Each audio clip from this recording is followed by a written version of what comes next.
live. Welcome back, ladies and gentlemen. I am one of your co-hosts, Blake Ruffino. Alongside me is my counterpart and co-host, Joe DeLeone. Good morning, good sir. How are you?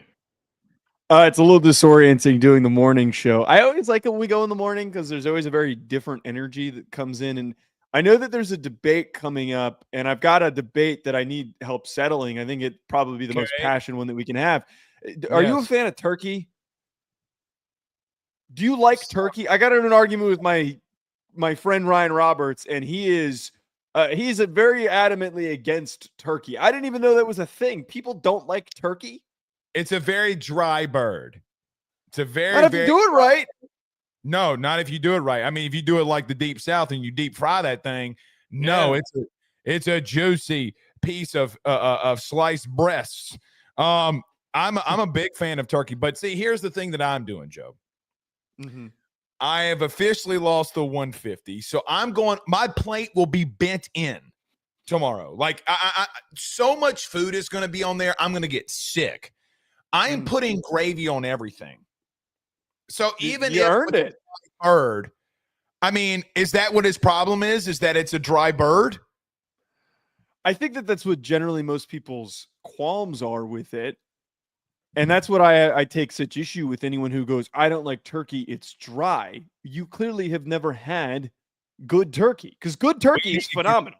First off, we got to get him to the South. I'm sorry. Yeah. I love Ryan Roberts to death. He's got to experience a deep fried turkey. Because let me tell you what happened to me 2 Thanksgivings ago. Because we deep fry turkeys all the time. By the way, you better dry that thing off before you put it in that oil, or it's going to burn up your entire house. But dude, when you do it and you fry it like that, it's not like you're putting batter on it, but it soaks in all of that moisture. I think it's just like you said, how you prepare it. Like for example, Louisiana is a little bit different than other places with white people Thanksgivings. This is going to be, I mean, it's going to be the most seasoned food that you've ever gotten in your entire life. Like, when has mac and cheese got a little spice to it? Like, you come down here, it's going to be a little hot. You better get ready. I will say, the next best thing is Northeast Italian Thanksgiving, because I think any Italian family, good Italian family, knows how to make a good turkey, knows how to make everything good. I got one uncle who's great at frying turkey, so every single year we've been blessed with that. But I think that for the most part, everybody in the Northeast doesn't know how to deep fry it, nor do they desire to deep fry it, maybe out of fear. I can't stand the turkey hate. The hate. It is unjust. It is unfair. It is disrespectful. It is a great bird, and it is a great source of meat. You ever seen them things coming in live, gobbling? It's one of the more intimidating things that you'll see. As someone who's listen, they come in a pack, and they coming in there, and you got to shoot that neck off. I mean, them some loud birds. But on the Italian thing, I agree. God rest her soul, my grandmother Josie Ruffino, Josie Arnone Ruffino. My girl used to cook lasagna on Thanksgiving, and everybody used to pick on her. And then both of them trays were gone, son. Gone. Lasagna on Thanksgiving. I would tear that up. It's funny, Joe. We think about this, and we think about like giving thanks to things. Like now that I'm kind of getting older and have kids and wiser, I kind of look at holidays a little bit differently than I did maybe 5-10 years ago. Right. It's a different, like, hey man, they might not be here. And I think that's the part that I try to dig into the most, other than the food. But my plate will be bent in. Like, I'm serious. I'm going all in. I'm going to be sick. So if Lane Kiffin news breaks, look somewhere else, because I'm going to be out. Like, I bought my own dinner rolls. That's hilarious. We're going to need a shot of adrenaline. Okay, I'll post it. My own dinner rolls. No one's touching. What do you mean by you bought your? Oh, you're saying you bought your own? Yeah, pack of them, and you're gonna. I double dog dare you. How many rolls did you buy? 24. Okay, you ain't eating all 24 of those. I'm not. Here's the thing. I don't think I'm going to be able to eat the whole plate. I'm talking all this big game. I don't think I'm going to be able to finish it. See, okay, so there's two sides of this. because as somebody who has also lost a lot of weight, I still eat a lot of food. I think that the one side is that you might not be as used to eating as much, and you're right. You'll start eating, and then you'll be like, "Oh my god, I can't get all food in. I'm not used to it." But the other side of it is you've been so on top of everything that your body has been desperate to get a total binge dinner worth of food. Like I think that that's probably the more likely, because that's what happens for me is I eat pretty healthy year round, and then when I get like that once a month or when the holiday comes around, I usually eat until I get sick. I'm fearful of over carb loading because I don't eat carbs, right? Like that's been the whole carnivore thing. I haven't eaten carbs. So now I'm just sitting here asking myself, I'm about to eat in one day. I'm about to eat all the carbs that I've eaten this entire year. See, all this food talk's getting me too hungry. We gotta. It is. I just had a carnival breakfast bowl, but we do need to move on. So again, if Lane Kiffin news breaks tomorrow, don't be looking at me because I'm not going to give it to you. Speaking of the devil, Joe Ross Dellinger, we kind of alluded to this a little bit last night, but now that things are coming out and we've kind of gotten it down pat. Ross Dellinger of Yahoo Sports, and I guess now On3, for whatever that's worth, a correspondent of On3 as well, came out with an article last night basically saying that Ole Miss and Florida are preparing for Lane Kiffin to move on elsewhere. In the latest of the Lane Kiffin saga, what are your thoughts? You and I very briefly last night talked about this before you hopped over to your show. And I'm just going to read the excerpt, the most important excerpt from this article. While his decision has been made to involve three places, Ole Miss, LSU, and Florida, signs continue to point toward one of those destinations. Florida officials have started to pursue other candidates, and Ole Miss administrators have begun to reach out to potential replacement coaches. Two signals of Kiffin's possible intent. In Baton Rouge, things are mostly quiet as the program readies a multi-million-dollar offer for the coach. If or when Kiffin leaves, the dominoes really begin to tumble. And I know everyone's reacting to that statement, and that's basically the antithesis of why we're sitting here and reacting to this. Blake, those two pieces are incredibly damning. If Florida, and we have talked about this at length, if Florida has been more aggressive about looking at other candidates and don't want to waste their time pursuing somebody who's not interested, and that is included in this information, and Ross is always on point with stuff like this, that to me shows where Florida sits. And in the Ole Miss circumstance, you're not reaching out to other candidates if you think that he's staying. They had a conversation last week before the statement came out. You're not reaching out to other candidates, even as a precaution. Even if there's like a 5% chance he's leaving, you're not doing that out of fear of pissing off Lane. So that to me is the biggest part with this. And you're also not doing that too, because if you start doing that and Lane isn't really about to leave, then you get in a situation where you're going to piss off the whole coaching world. Like it's a big no-no. Yep. I know Chris Lowe, so let's get to the caveats of what Florida would bring in here. Chris Lowe, so On3 posted today, everyone gave their picks that's on there. You know, I don't know where it is. I don't know where to find it. Just go to On3. I know like Chris Lowe and Brent McMurphy said Ole Miss. Josh Payton and Ross Dellinger said LSU. Chris Doring, who is a Florida guy, said Florida. So Chris Lowe's going to be really involved in this. But Chris has deleted multiple tweets that's made this thing worse. You know, I shared it with you this morning, the tweet that he sent and then deleted talking about LSU. I do think confidence is sky high through the roof right now when it comes from an LSU perspective. Again, as we talked about, when did we do this, Joe? On Monday or Sunday? I forget the day that we talked about this. Maybe it was Sunday. LSU's not going to back down from a money aspect. Here's been the biggest thing that I've heard from Florida fans. You're not paying your coach and Brian Kelly. Why would he go there? Joe, that's not what's happening. Like people read an article or read a headline and don't try to understand the story. That's not what's going on. LSU is paying Brian Kelly. They've paid him for the month of November. They're going to pay him for the month of December. Brian Kelly sued him for the $53 million. So what did we find out in the first bit of discovery?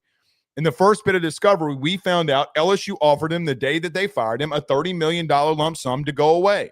What I don't think people realize, and what I've been trying to tell people this entire time, when Brian Kelly got escorted out the door and Jeff Landry did all the things they did, it pissed off this fan base. boosters started coming out of nowhere.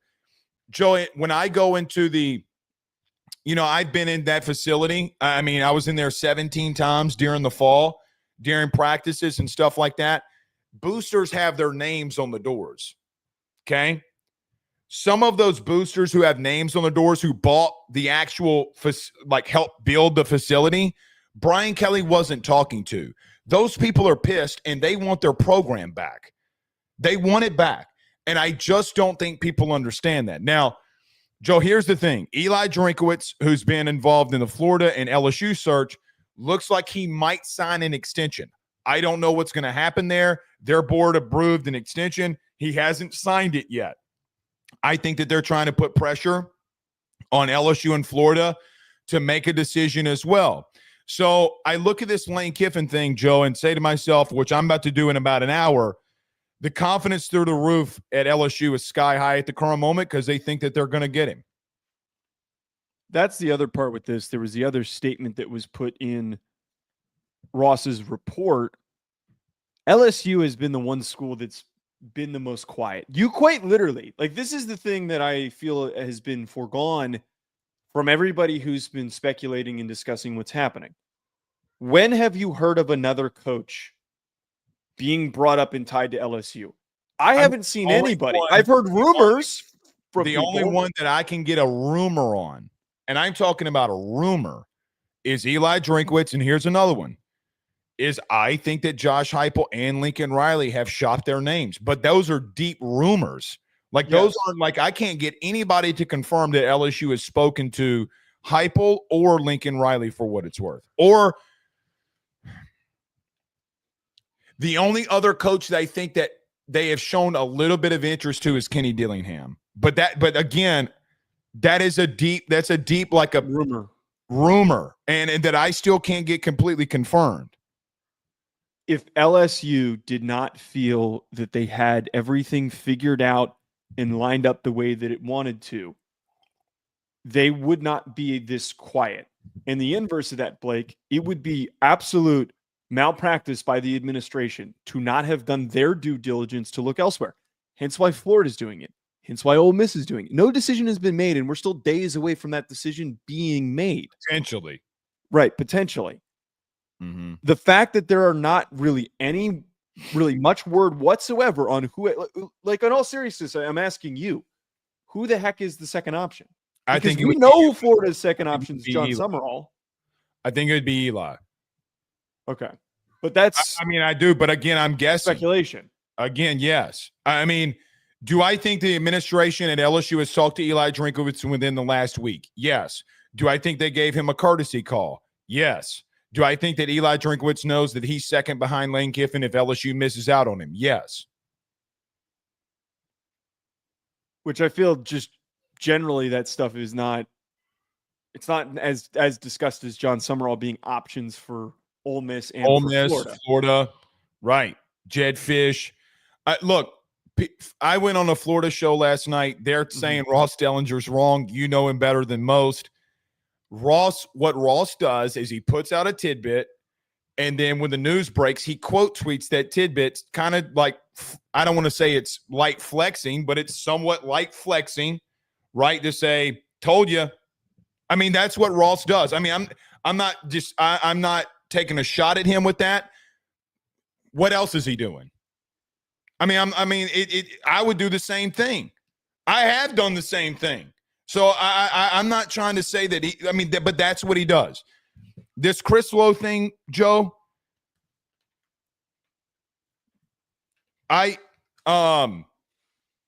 his son played baseball at Tennessee. The Tennessee agent for Tony Vitello is Jimmy Sexton.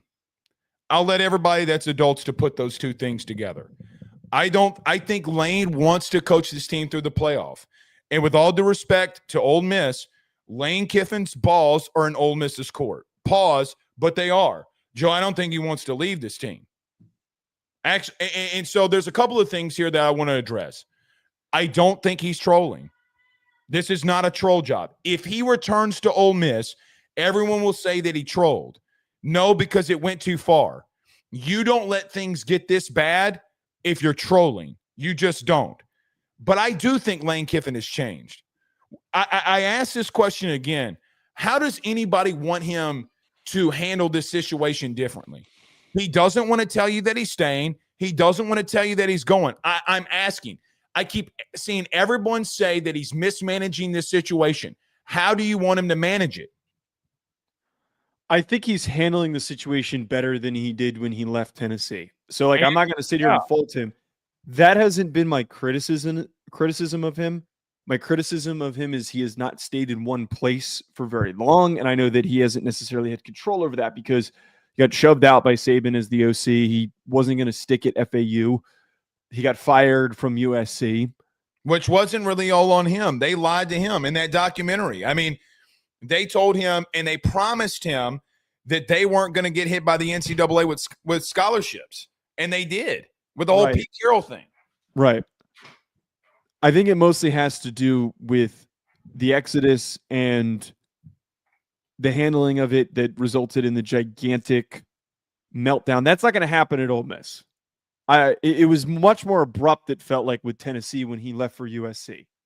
This does not feel abrupt. It feels as though many Ole Miss fans have braced themselves for what is going to come. I don't think that there is going to be that same type of reaction. I think that the Chris Lowe thing is really interesting, though. You and I had a brief conversation about this. I texted you about it about an hour ago before we hopped on. Yep. My takeaway that I had from this after we talked it through, because obviously Chris Lowe is the one guy out of anybody when it comes to a Jimmy Sexton represented client that we're going to trust his opinion. We're going to trust what he says because he is connected specifically in the coaching world more than anybody is. Especially the top dudes. Yes. I would argue that he might be too close to the situation. And what I mean by that is he is so close. If he put out a prediction and he put LSU down, everybody freaks out. Correct. If he says that he's staying before the game's played and before the statement is put out, it could be taken as, oh, he's just saying at the current moment maybe he stays at Ole Miss. There was no statement or blurb that was attached to this unless I'm missing something. Why are you deleting tweets? That's the other part. There were a lot of tweets that were deleted. So what are we missing? What do we not know about all this? I'm double checking, but I don't think that there was an explanation provided by Lowe. I have not seen like an in-depth breakdown. No, I'm not seeing. Oh my God, Brett McMurphy got opinions from everyone. Holy shit. Did you open this article? Mm-hmm. There's like 50 people in here. Mm-hmm. Again, I still think that Lowe is. If it's coming out about this coaching search, I'm reading everything. Yes. I think that it would be problematic knowing how tight he is. And I think that it would violate his relationship with how close he is to the situation if he were to put out a projection. That's how I'm reading it this far. Yeah. Why do you and again, my thing is, this is how I see it. He wants to coach this team in the playoff. Does Lane. I think LSU is going to let him do it. If it's LSU, they're going to let him do it. I think if it's Florida, they're going to let him do it. I don't know what Ole Miss is going to do. Now, if we all want to be adults here, because this has kind of gone too far, can we do what Oklahoma State's doing with Eric Morris? Eric Morris, if they get in, Oklahoma State announced, we hired him. We're going to if he gets some playoffs, we're going to let him coach, and we'll go from there. We'll hold this thing down. Can we all act like adults? Because it's nobody's fault that this calendar sucks. Yeah. It's nobody's fault that LSU's going after Lane Kiffin, Florida's going after Lane Kiffin, and that the calendar sucks. What is Lane? That's my whole point in all of this. What do you want him to do? I keep asking that. What do you want him to do? What did they say in the Discord? Golesh to Arkansas. I saw that. Is that official? I saw it an hour ago coming out of Arkansas, but I don't know if it's official yet because I haven't seen anybody. I haven't seen anybody big report on it. Yeah, we should probably get to that if that's true. Hold on. I'm trying to see if that's true. I'm not. Man, it's always posted by sites that are not Tyler Schapp, who is an Arkansas reporter. Is he though? Oh yeah, covering. Yeah, sources. Golesh accepted an offer to be next day. Do you want to jump to that really quick? Because that's obviously pretty important. It is, but I'm a little skeptical. But we can get to it. All right. Apparently, actually, you open this because I don't have the guy's tweet up. You open it. Per Trey Schapp of 103.7 The Buzz in Little Rock, Arkansas, Alex Golesh has accepted an offer to be the next head coach of Arkansas. He tagged Golesh. He tagged Arkansas. I'd argue that's pretty ballsy to do as somebody who's got 18,000 followers if this was unsubstantiated. Blake, this is a massive domino for a lot of these programs that are still looking for their coaches. Arkansas is able to pull away one of the top candidates, and that's incredibly notable. We have spoken very highly about Golesh. Golesh has been regarded as one of the biggest up-and-comers in the sport. Even when he was the offensive coordinator for Josh Heupel not that long ago, people were saying he was going to be the next great head coach in college football. This is a great get for Arkansas, but I do wonder, is Golesh making the right decision and not waiting for some of these other situations to finish up? What does he know that we don't? Mm-hmm. That would be my question. Now, yesterday, Arkansas fans really overreacted, I thought, but reacted in what could have been the right way. Joe, they lost Eric Morris to Oklahoma State because that's who they thought that they were getting. If, and I mean this with a big, massive if Alex Golesh is actually going to Arkansas, here are the questions that I need to find out before I say or comment further on this job. Number one, are they actually going to give him money for NIL? Because it's an uphill battle. It's a massive uphill battle here. Arkansas does not produce the in-state recruiting to develop from within through the high school ranks to be able to be a constant competitor in the SEC. That's number one. Number two, Joe, Arkansas is 16th out of 16th in paying off-field personnel. I know a lot of people that have either worked for, I'll just say this, like Dave Shoemate, who used to be part of SEC Unfiltered at SEC Media Days, asked Sam Pittman if it's a massive problem to hire staff when you have the lowest pay structure for off-field staff. Are they going to give him more money? Because I think Alex Golesh is a really, really, really good coach. I do. I also am fearful for him or anybody taking that job if Arkansas is not going to back him. I don't think people realize how big of a sleeping giant Arkansas could be with the amount of money that they do have. Look what they did in basketball. Don't tell me you don't have money. I think Hunter Yurachek, for what it's worth, is not a great athletics director. Look at him at the College Football Playoff Committee and all the dumb things he says. I don't trust him to help out. He went into the press conference, by the way, when asked about Sam Pittman. He was asked if Sam Pittman was given all of the resources to be successful here, and he said no. So I think Alex Golesh is a really good coach. I think if given the right resources, could do a lot of really good things. For example, my team's going through a coaching search, and Heupel's name's been brought up. I would rather Golesh because I know the resources that he's going to get. My question's not going to be how good of a hire this is. It's a great hire if he's actually the guy. Joe, if they don't back him financially, this is going to be another time in another Arkansas search and another coaching hire that gets just completely missed because you're not backing the guy. I think you bring up all the key points here. I really think that Golesh is going to be a great coach. I think that it's always really notable when you hear a guy's name brought up constantly. And his name was getting brought up like 2 years ago when he got the job. Yeah. When someone is being discussed by other coaches and media members who are told by other coaches to know his name, that typically means something. He made USF incredibly competitive. I know that they're on the outside looking into the playoff, but the way that he found talent, developed talent, produced really productive offenses, it's incredibly notable. So from the Arkansas side of this, it is a tremendous hire. Because if Golesh waited a couple of weeks, or not a couple of weeks, but for this process to unfold for Florida, for Penn State, for even for Ole Miss, he arguably would be one of the next best candidates that they would turn to. I think that as you're framing here, Arkansas having very little resources to give to the support staff, questionable amount of resources to give to NIL. Does Golesh make this decision because he was promised more than Sam Pittman was? Well, is he given a lot more to work with? Because I feel like someone like him would not make a jump up to Arkansas in one of the hardest conferences, taking one of the hardest jobs.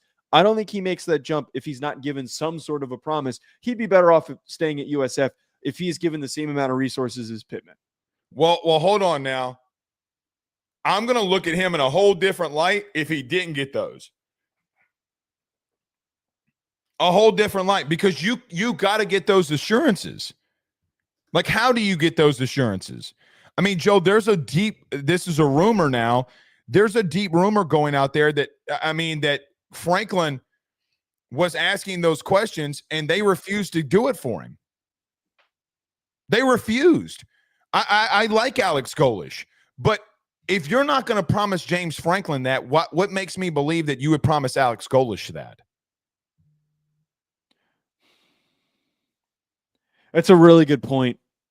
I mean, but it doesn't say wait, but the Franklin thing is not confirmed though. That's the deal. By the way, I think that this is 100% confirmed because SEC Mike went live to talk about it. So I don't think he's going live if Royce is in his. It popped up on my Twitter feed, and Royce Pierce is a consistent fan of ours. He sent a super chat in there, of course, which is hilarious that we see his face. But Blake, I think to your point, though, it is a little bit weird knowing how that conversation potentially went with Franklin. But maybe something else scared Franklin away. Maybe Franklin didn't want to jump into another top brand and have to compete with a lot of Arkansas's top brand. No. I'm sorry. Jump into it like a top branded conference, like a conference that is loaded with other big teams. He struggled to beat the big teams in the Big Ten, and maybe he saw enough of a more successful path at Virginia Tech compared to the one in Arkansas. I don't know what the difference in the amount of resources at Virginia Tech and Arkansas are. Arkansas has the potential to be significantly more, but the way that they were supporting Sam Pittman was probably on a much lower level than they should have been.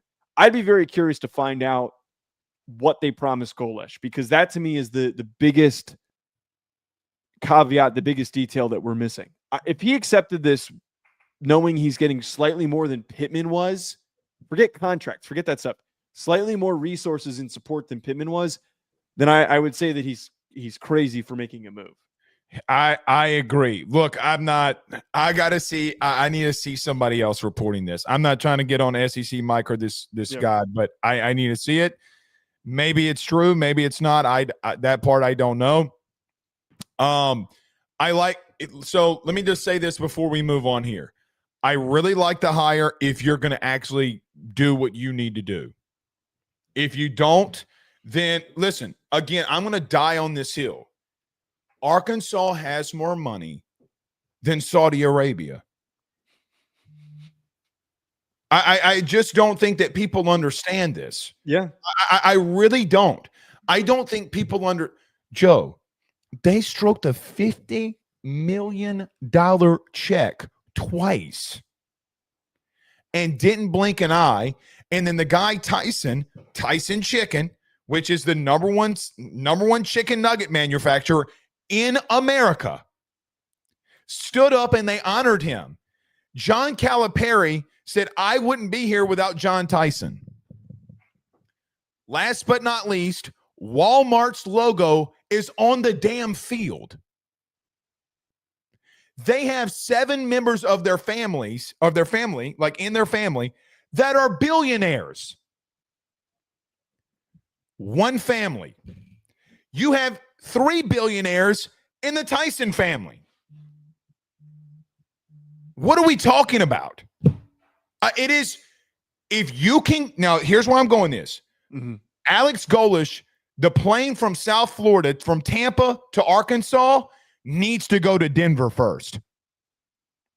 It needs to go to Denver and knock on the Broncos facility and say, Sean, I need to talk to your owner right quick. Go on ahead, bud. Go right up on there and go up there and say, do you want to actually win in both? Do you want to win with the Broncos and you want to win in Arkansas? I need $25 million. See what they say. He's going to have to raise an immense amount of money. If Ole Miss and Vanderbilt, let me say this. If Ole Miss and Vanderbilt can do it, Vanderbilt. Joe, what are we doing? Tulane spent more money than you in NIL. This is the point. If you get the hire right, which they just did, and you're able to completely shift your commitment to football, I 100% agree with you. Arkansas has every ability to be one of the top programs in the SEC. I don't know if they're capable of becoming a national championship type team because Arkansas just naturally does not produce a lot of great high school recruits. It's kind of the same Ole Miss situation. No, well, but this is part of the whole, and I wrote an article about this, why Ole Miss might be a better job than it was before, but it's still not one of the best jobs in the SEC. The state of Mississippi doesn't produce a lot of big name recruits, and most of them end up leaving the state no matter what. The same thing kind of happens here with Arkansas. You might be able to go and put together the most ridiculous transfer portal class with all that money that you have available to you. But are you going to be able to recruit the high school ranks as well? Are you going to be able to entice kids to come and play in the state as well? That is what is soon to be determined. If they're putting endless amounts of money into this and suddenly they're now committing it to the way that they committed to their basketball program, then this will go down to be one of the most transformative hires that we have seen in recent time. Joe, they paid in cash a $50 million baseball facility. This is my point. Exactly. They're a sleeping giant. You know, I got to tell you something. If they didn't play LSU every year, I go to College Football 26 and make them a dynasty. They're a fun game. I know that that's obviously not important, but they're a fun team to play with in the video game. They're a very fun team. They have one of my favorite logos. I'll say that much. Yeah, you got to love the hog. I'd smoke that hog live. Come to Thanksgiving at Ruffinos this year. All right, let's move on here. Joe, last night while we were live, the College Football Committee and rankings came out, and they did it after our show, but we're going to live react to it here. Joe, the college football playoff rankings are here. What are your thoughts and takeaways? Now, you and I tell everybody in the beginning of this, we don't put up a logo of it. Go see the rankings for yourself. You and I just sit here and debate it. Not much changed, Blake. Not much changed. Hence why we weren't in a rush to react to this. Like, quite literally nothing changed, except for one swapping of two teams. I have two notes that I'm throwing out there before I know that you're – don't do the 6-7 thing. 6-7. 6-7 says Hunter Yurachek. I'm going to end this show. I'm going to end this show. I didn't even register that was the all right, here are my 2 points. Vanderbilt, Tennessee has massive implications this weekend, as we talked about in the preview.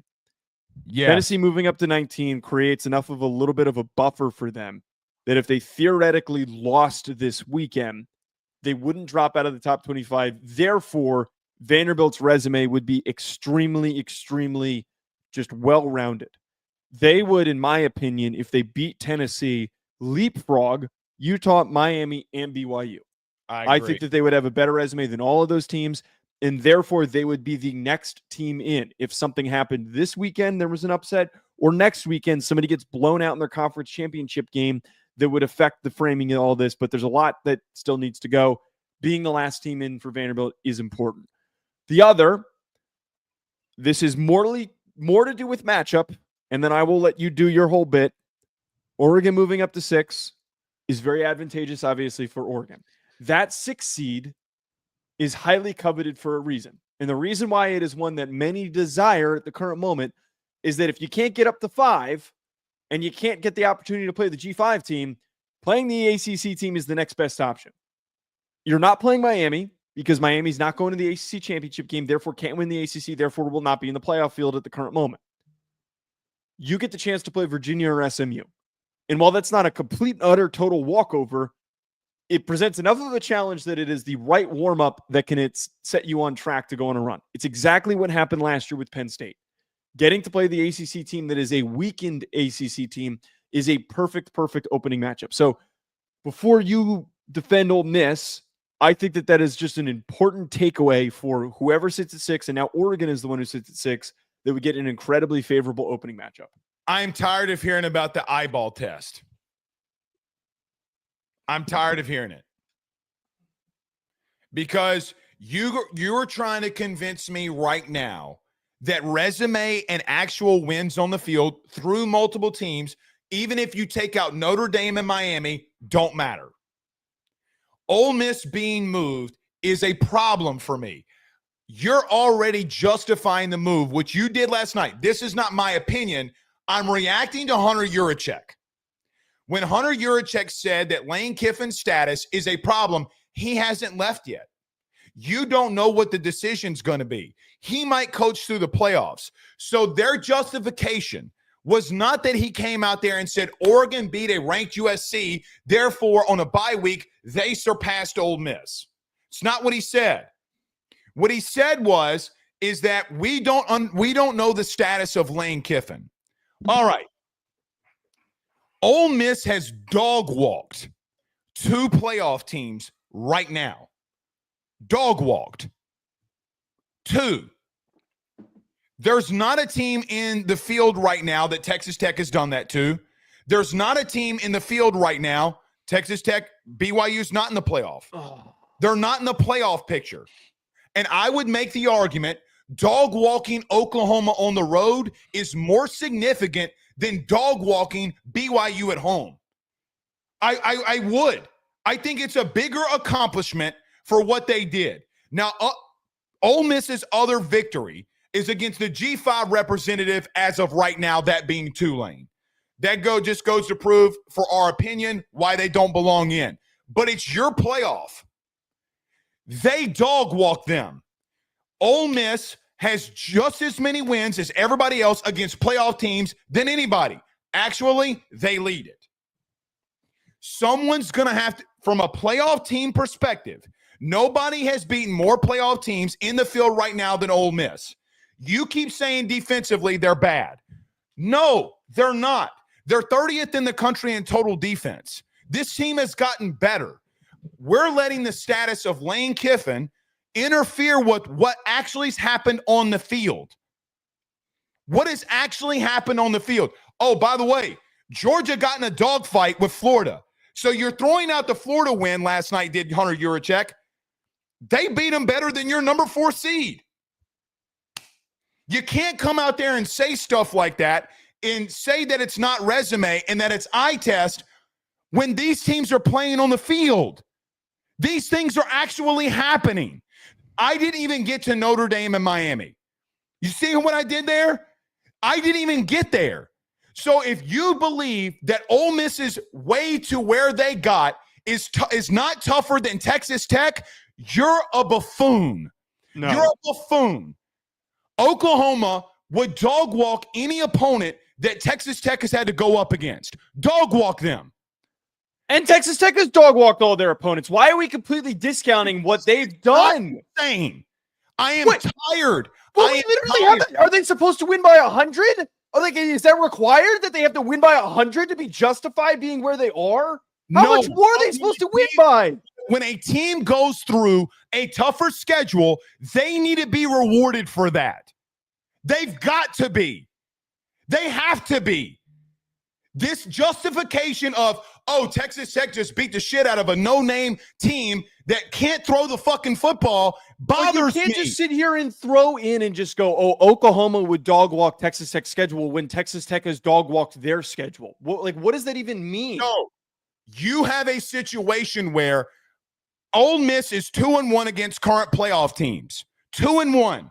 Their only loss is on the road by a touchdown when they went into number 4 stadium, the best team in the SEC, and scored 35 straight points on them. So we justified Notre Dame's losses. We justify other losses. Why are we justifying the one loss that Ole Miss has? Why? Okay. It is First stupid. of all, it is dumb. It's not. I think that there are multiple arguments to be made. As I said a couple weeks ago, the teams that we put at 5, 6, 7, and even 8 can go in, frankly, any order. Except for the fact that you need to have Ole Miss over Oklahoma. No. Can you let me can I get okay? Yeah, sure.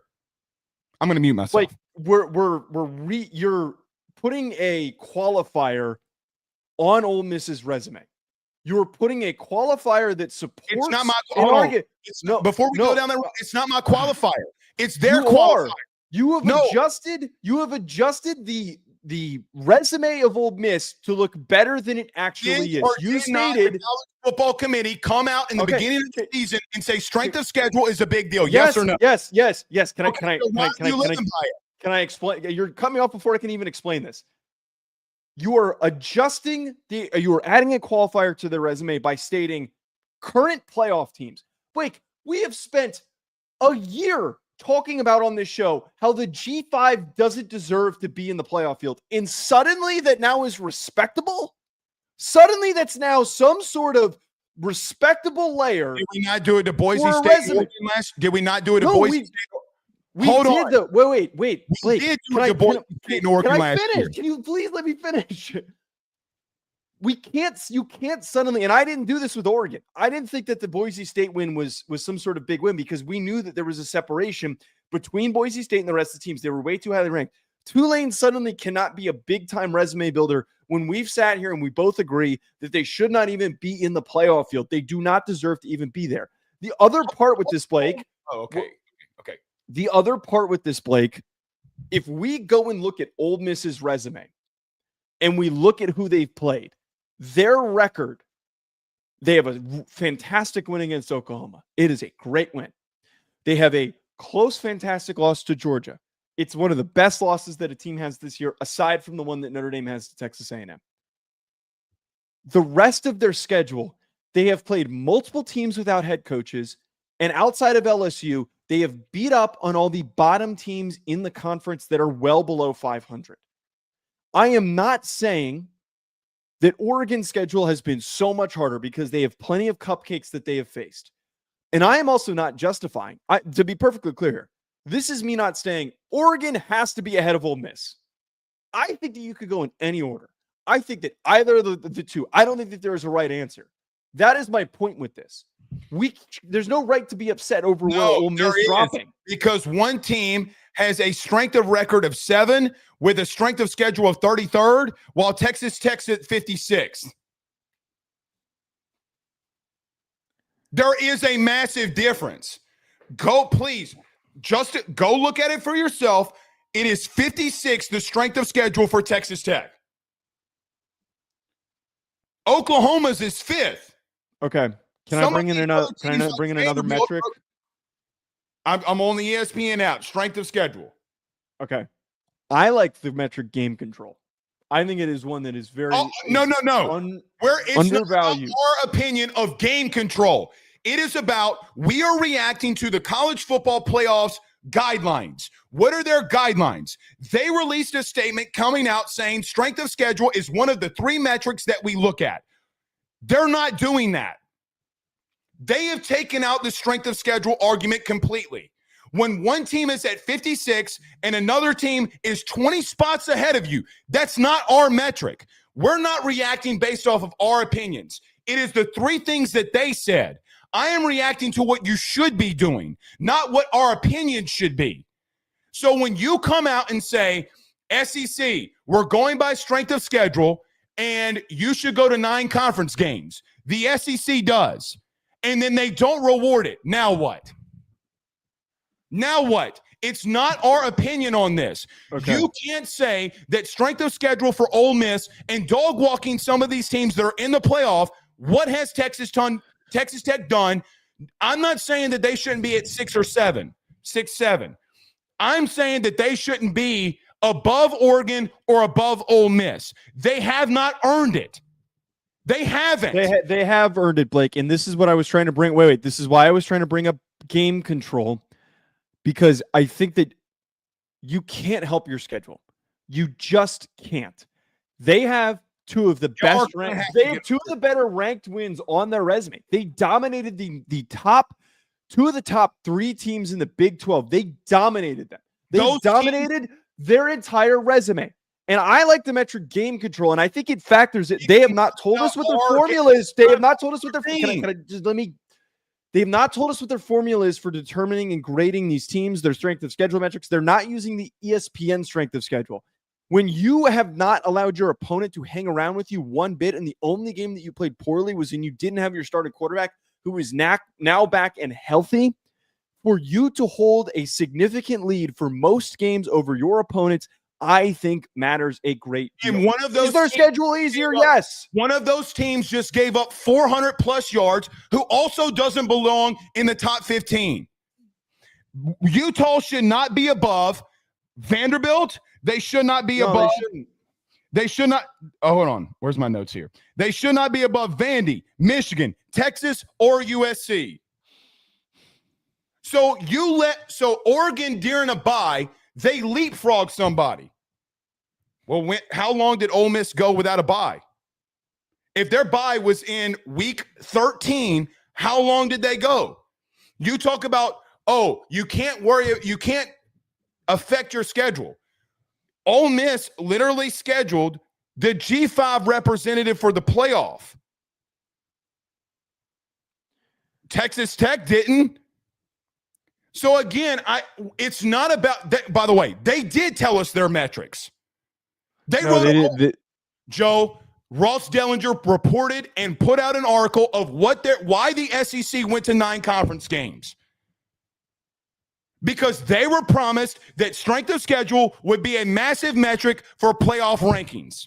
Why else did the conference go to 9 conference games? Well, wait. That applies when you're not playing the bottom of the conference. Joe, every applies when you team in the playoff right now has a better overall strength of schedule than any other conference combined.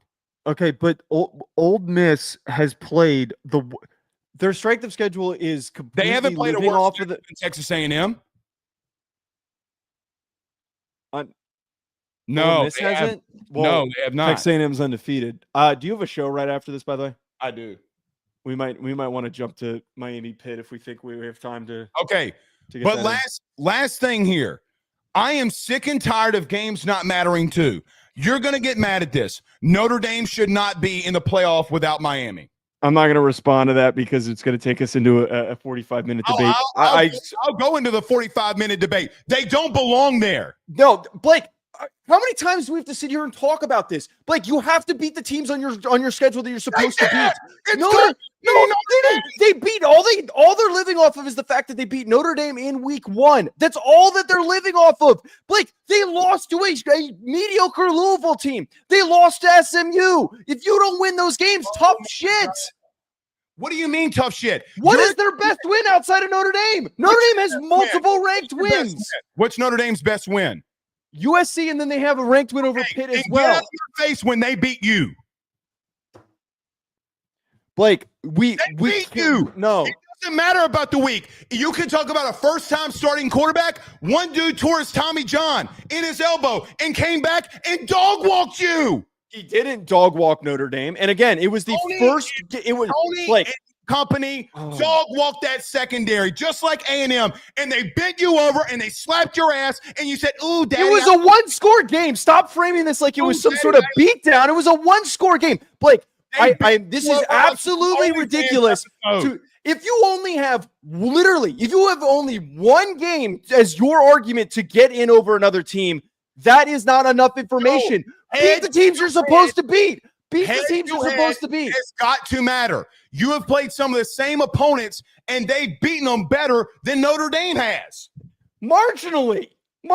They still kicked the shit out of NC State. They just didn't beat them as much as them. They're playing Stanford this weekend. So if they beat Stanford worse. You mean to tell me that I can play you, beat you, play the same opponents as you, beat them better than you, and you should be ranked ahead of me because of eyeball test? Beat the team on your schedule. Beat the teams on your schedule. You're not in a conference, and you don't get a say-so in what happens in other conferences. No, they do. They absolutely do. Because you weren't in one. It's Miami's fault for falling out of the ACC championship race. It is absolutely their And fault. you don't even have one. And you don't even have one. Because we don't. Notre Dame doesn't need one. No, Notre Dame doesn't need one. You get to go against Navy and Stanford and Rudy Putek, and then the 2 times that you scheduled tough opponents in the beginning, you lost. You lost by a score. By a score to a team in a conference that you constantly hype up. You got beat by that conference. By a score. By a couple of points. And you lost. This is the thing that pisses me off the most. You just spent all this time yelling about strength of schedule. Like, is the fact that Notre Dame was willing to shoot? They beat you. Okay, but you just throated Ole Miss over losing to Georgia.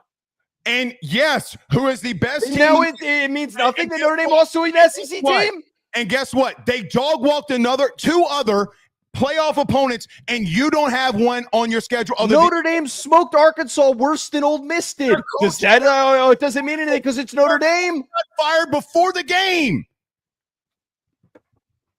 Oh, that got fired. What's the excuse for Ole Miss playing as close as they did with Arkansas then? What is your excuse for playing that close to Boston College? It wasn't really.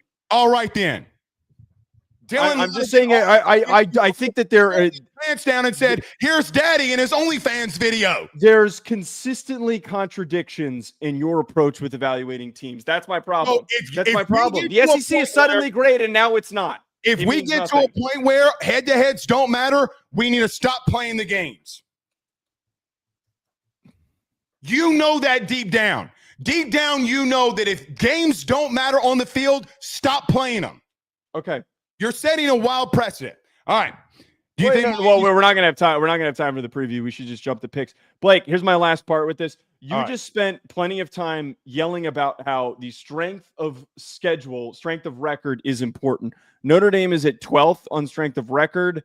Miami is all the way at 15. If we look at strength of schedule, no. Wait, if we look at strength of schedule, Notre Dame is 34th. And Miami is at 48th. So, Blake, you can't yell at me about this. Is on the ESPN's FPI webpage. But here's the you problem. Can't do what you just did for 10 minutes about Ole Miss and then say this about Miami. If you weren't a Notre Dame fan, you wouldn't justify this. You know you wouldn't. No, I would. I absolutely would. Joe, we've had 2 instances where teams have beaten other teams in the playoff who have damn near the same record, and you're trying to sit here and justify to me, I think I know better than what actually played on the field. The problem is, Blake, is that there is this is the only instance where there is a massive disparity in the quality of the resumes of the 2 teams. Their resume is you. Checkmate. That's not checkmate. I just pointed out that there is a disparity between strength of schedule and strength of record. Let's also look at game control. Thrown out when you play on the field and you lose. Okay, so if Miami decided to play only G5 teams, but they had one win against Notre Dame, basically the last month that Notre Dame's done. I mean, you played 2, and then you played a 2-win Stanford team. And a Navy team. You play 2 teams that don't have winning records the last month, and we're saying, oh, they're dominant. Meanwhile, CJ Carr barely can throw a forward pass without getting picked. Okay, that is erroneous. And 10. Syracuse, they played Syracuse and Miami played Syracuse and NC State. They also played, and Virginia Tech. They've played a weaker schedule over the past 3 weeks than Notre Dame has. And they beat you, so you're equal. Let's go to game picks. You're killing me. Presented by our good friends over at Fan. Oh my God, I've taken the lead. Yeah, I noticed how you didn't read the standings the entire season when I was ahead of you, and then now when I was doing the graphic, I was like, Blake's gonna bring it up finally. He's gonna finally read the standings. Texas A&M -2.5 versus Texas. We're both going with A&M. I think that the you real completely called me out, and you were right. Yeah, I am right. The threat here for A&M's pass rush going up against the Texas offensive line is meaningful for me. It's going to be a tough road game. Anything can really happen because I think that we've seen Arch just randomly turn it on. They're not going to be able to run the ball enough to take advantage of Texas A&M's poor run defense, inconsistent run defense. So give me the Aggies in this one. I completely agree. I don't think that Arch is going to have enough time, and I think it could get ugly. At 2.5, God, I think it should be more. Joe, Ole Miss minus 7.5. I'm going with Ole Miss. You're going with State. I'm purely going off of what we talked about in the preview yesterday. This game is primed and built to be a chaotic game. I think Ole Miss wins, has absolutely no problem winning this game, but it has enough of the chaos distraction factor for them to end up pulling in close and keeping it close at the very end. I don't want to turn against the players there on that team in Ole Miss. I want to believe that with all of this, they will be motivated to play. Because there's a lot of playoff implications if you lose. So my logic is just the opposite. Joe, could I see them completely get dog walked here? And because they're not locked in, possibility. But I'm just going to go with Ole Miss, man. I feel bad for the players that all this is happening. Georgia minus 13.5. I'm going with Georgia. You're going with Georgia Tech. This is my lock of the week. I just think that this line's too big. As much as that there's a gap, Georgia Tech's had worse teams than this year's, and they've always, especially under Key, they have challenged Georgia. I think back to, what was it? It was 2 years ago. It was 2023. When they last year went to like super overtime, whatever, how many games that was. 31-23 was the year where Georgia Tech was 6-6 and Georgia was 12-0. So I think that Key is one of these guys that, even though there's a talent gap, is going to still rally the troops. I think Georgia might be the hottest team in the country right now. I agree with that. With that. At some point, this team's going to turn it on, and they're going to keep going. Yeah. I think they're going to whip that ass. I really do. Because you don't have to motivate this team now after what happened last year. It's my lock of the week. Give me the Georgia minus 13.5.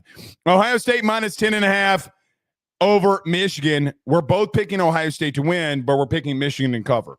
Yeah, I think that this is the same bit here with a lot of these games. I think Ohio State has control of the game. They win the game, but that spread's too large. Last year, I made the mistake of declaring aggressively that I thought that Ohio State was going to cover the 20-point spread. So anything can happen. A wrinkle that they've been saving since training camp could come out for Michigan. This should probably be a one-score game. I agree. This game gets goofy. Here's the thing. When we did the preview, there's no way of justifying this logically. No. No way. But somehow, some way, this one's going to find a way to be close, and it always is. And would it surprise me if Ohio State won plus more than 10.5? It would not surprise me. Would it surprise me if they got a lineup for a field goal to win it? No, not in the slightest. So we're both going with Michigan there. Last one here, the Iron Bowl, Alabama minus 5.5 over Auburn. We're both going with the Tide. This one's tight enough that it's an easy grab to go with Bama. As much as Auburn could really challenge Alabama, dude, I think that Alabama is going to take advantage of the secondary. I think that they're going to get a lot of big plays. I think that Ty Simpson, Jeremy Bernard, and Ryan Williams are going to get into a rhythm. It'll be a fun one, but I think that this is one of those games late that they eventually separate. Uh-oh. All right. So the break. Yes. Kind of. We'll see. I think the secondary is really bad, but I also think that not Drinkwitz. DJ Darkin is trying to get this job. I don't know where this job is going to go. This game is always close, a lot like Ohio State, a lot like Ohio State, Michigan. I just don't think the secondary can hold up. Give me Alabama. But the thing is, man, I'll keep saying this as long as I live. That place in Auburn gets goofy. It gets goofy. There's black magic that rolls around there. So yeah, we'll see. All right. Happy Thanksgiving, buddy. Wait, we got to hit these super chats really quick. Okay. Sorry. Okay. I know you got to run, but no, we're good. We're good. We're fine. Elks says Blake going my route, gravy with a side over the $2 super chat. You got to go the gravy. Oh, you got to dump that shit on there. You got to. Don't look back. I'll have my own bowl. Your own bowl, your own rolls. My own rolls. You know it. Conkle, M. Conkle with a $5 super chat says either Ross or Chris Lowe are being fed BS because something ain't adding up. I think that what we explained earlier was we just think that Chris is trying to help here. Yeah, I think that he's close to the situation. We'll find out. I don't think that this is an indication that he's wrong. I think it's more so him trying to control a narrative. I agree. CB1 became a member on the YouTube channel. Now you can be a part of the Discord. So we'll get you that link over in just a moment. Thank you for becoming a member on the YouTube channel. Buck with a $2 super chat says, y'all going live during work. Hashtag union strong. Hashtag IBEW. We didn't have a choice. I got family coming into town. Well, also, I hope that you influenced enough people at work to listen to the show. But thank you for tapping in, Dick Buck. Grab all of their phones and hit the subscribe button. That's all we ask. Oh, I want everybody to blast us at work. Yeah, commit petty theft and go hit that subscribe button. Give them the phone back. It's not theft. Possession is 9/10 of the law. Plank time. I don't know. I don't know if that's right. $5 super chat says I have come to a conclusion that Blake is always right. I agree with that. That's wrong. I completely agree with his super chat. I disagree with that super chat. Well, he's not wrong. He also says the playoff is about maximizing ESPN ratings and nothing else. They will make excuses for everyone else. Well, does Oregon being higher than Ole Miss mean anything for ratings? I don't think so. Miami would be in if that was true. Oregon so if Ole Miss had to play Bama, ratings will be there. If Oregon has to, if Ole Miss and an ACC team have to play one another, those rankings are going to be shit. That's a good point. So, I do think that there could be a point there. Royce sends a $20 super chat. Says, my apologies for missing a few minutes live. How dare you, Royce? He says, hope you are doing well. Love the show. Happy Thanksgiving to all, to you too as well, buddy. Enjoy the last weekend of the regular season and take it all in. We completely agree. Thank you, Royce. And I mentioned him earlier when I saw his face pop up on my Twitter, or his name pop up on my Twitter feed on somebody else's live. It's like the bat signal. It's like the bat signal. But thank you, Royce. Appreciate it. Happy Thanksgiving to you. And signal. Happy Thanksgiving to you, Blake, as well. All right. Go bend your plate in, because that's what I'm prepared to do here. All right. Happy Thanksgiving, Joe. We'll see y'all Sunday. Y'all have a good night. Or have a good night. But y'all have a good day. We don't do this often. Peace.